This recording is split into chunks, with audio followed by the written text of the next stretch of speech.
Welcome back to fit be stay fat to fit series day 10। दोस्तों तो आज हम बात करने वाले हैं फास्टिंग की। तो दोस्तों आपको भी पता है नवरात्रे चालू हो गए हैं। अब ये 9 दिन आप लोग ड्रामा करोगे फास्टिंग रखने का, बट उसके साथ साथ आप कुछ ना कुछ चढ़ते रहते हो। जैसे कि चिप्स हो गए, व्रत वाले चिप्स हो गए, व्रत वाले लड्डू हो गए, कभी खीर बना लोगे, मीठा खाना है, ये खाना है, कभी फल खाओगे, कभी ये खाओगे।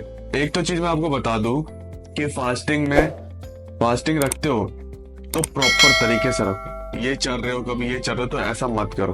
अगर कुछ चाहिए तो थोड़ा सा मेहनत कर लो। एक दिन फास्ट रख के भी क्या बिगड़ जाएगा, कुछ खत्म थोड़ा ना हो जाएगा तुम्हारा। आपको यही बताने आ रहा हूँ, अगर आप फास्टिंग रखते हैं तो ये सोचते हैं कि नवरात्रों में या रेगुलर बेसिस पे जब भी आप रखते हैं तो आप ये मत सोचें कि उससे आपका फैट लूज होगा। आपने खुद भी फील किया होगा, मैं फास्टिंग रखती हूँ या रखता हूँ फिर भी मेरा जरा सा ये वेट लॉस नहीं होता। ऐसा क्यों है दोस्तों कि अगर आप 24 घंटे का फास्टिंग रखते हैं, उसके बाद अगर आप खाना खाते तो वो डायरेक्ट जो खाना है वो आपको फैट में कन्वर्ट होता है, क्योंकि बॉडी को एनर्जी चाहिए होती है काम करने के लिए। तो वो डायरेक्ट आपका फैट में कन्वर्ट होता है। पर बॉडी में वो न्यूट्रिशन लगते हैं, ऐसा नहीं है कि बिल्कुल ही नहीं लगता, बट मोस्टली फैट में कन्वर्ट होता है, जो आपको समझ में आ रहा होगा तोंद निकाल देता है। फिर आप सोचते हैं भाई कैसे पतले हो, हम तो फास्टिंग रखते हैं, ये करते हैं, वो करते हैं, ऐसा खाते हैं, वैसा खाते। तो दोस्तों एक रामबाण इलाज आपको मैं बताने जा रहा हूँ। अगर आप इस चीज को फॉलो कर लेते हैं तो डेफिनेटली अगर आप 1-2 महीने कंसिस्टेंसी से काम करते रहेंगे अपनी डाइट पे, तो मैं कहता हूँ कि आप अपना फैट लूज और वेट लूज इजीली कर पाएंगे। क्या है, अगर आपके पास खाने में वैरायटी ज्यादा है तो मैं आपको यही कहूंगा कि उसमें क्वांटिटी कम कर दीजिए। ठीक है, वैरायटी ज्यादा है तो क्वांटिटी कम कर दीजिए, वैरायटी कम है तो क्वांटिटी ज्यादा कर दीजिए। इससे आपका फैट लूज और वेट लूज होगा और मसल गेन भी होगा। पर आप ये मत सोचेगा कि मसल गेन हो रहा है तो हमारा वेट क्यों बढ़ रहा है। भाई लोगों का मिथ होता है कि अगर जरा सा भी हमने थोड़ा सा डाइट अच्छी कर लिया, हमारा एक्सरसाइज कर लिया और मसल गेन होने लग जाता है, उनको लगता है वेट बढ़ने लग गया।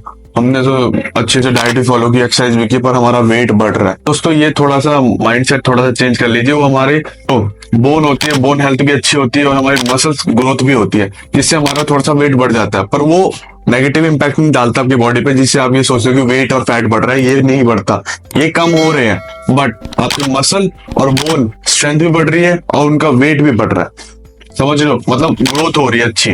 तो ये मेन फैक्टर है आपके। अगर आप इन चीजों को फॉलो करोगे अपने फास्टिंग, तो मैं आपको बोलूंगा फास्टिंग ढंग से रखना। बाकी अगर फैट और वेट लूज करना है तो ये चीजें आप फॉलो कर सकते हो।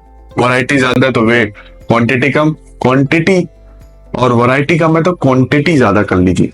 समझ में आ रहा है मैं क्या कह रहा हूँ। रही बात फास्टिंग में फालतू की चीजें ना खाए, ये जो चिप्स वगैरह खाते हैं इनमें कितनी कैलोरीज होती है। अगर आप एक चिप्स का पैकेट लेते हो उसमें 500 से 500 to 550 कैलोरीज होती है उसमें। तो सोच लो लड्डू, कभी खीर, तो उसमें कैलोरीज बहुत ज्यादा होती है। जो आप अगर आप डेफिशिएट पे हो, कैलोरी डेफिशिएट पे, और फास्टिंग के बाद ये फालतू चीजें या फास्टिंग के बीच में ही खाते हो, तो भूल जाओ फैट लूज होगा। भूल जाओ, बिल्कुल ही भूल जाओ, कुछ नहीं होने वाला। बैठे रहो, बस सोचते रहो हमें भी फैट लूज करना है, हमें भी बॉडी शेप अच्छी चाहिए, फिर वो तोंद लेके घूमते रहना। वो आपकी मर्जी है, आपको मैं चीजें बता रहा हूँ, फॉलो करना आपका काम है। बाकी आपको ये वीडियो अच्छी लगी हो और फास्टिंग को हल्के में मत लो, हेल्पफुल है बट तरीके से करने पे। बाकी हम मिलते हैं नेक्स्ट वीडियो में। जय हिंद, जय